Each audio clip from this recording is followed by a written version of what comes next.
අතුල සමිතා එකට සෙට් වෙන රෑට ඔයාගේ ප්‍රශ්න විසඳන්නත් සූදානම්. මෙන්න සම්පූර්ණ විස්තරය. අතුල සමිතා නැවත එකට එකතුවීමක් පිළිබඳව සමාජයේ දැඩි අවධානයක් අරගෙන ඉවරයි. චිරන්ත නීත්‍යානුකූලව විවාහ කරගෙන නැති සමිත මුදුන්කොටුව මෙවැනි තීරණයකට යොමු වී ඇති බවයි වාර්තා වුණේ.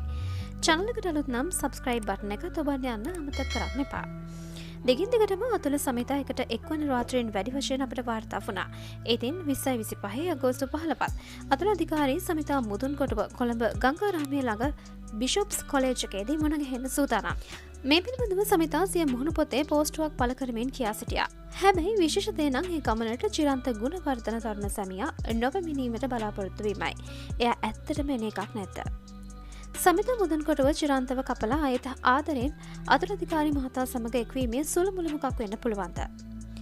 බිෂොප් සංගීත ප්‍රසංගයට එන සමිතා මුදුන්කොටුව සහ අතුල අධිකාරී මේ දෙයටත් පිළිතුරක් එදාට ලබා දෙවි කියලා අපි විශ්වාස කරනවා. එදාට ඒ ආදරණියන් බලනවාලත් එන්න අපිත් එනවා. වීඩියෝ එකට ලයික් එකක් දාගෙන යන ගමන් ඔබේ අදහසත් පහලින් ඉදිරිපත් කරගෙන යන්න අමතක කරන්න එපා.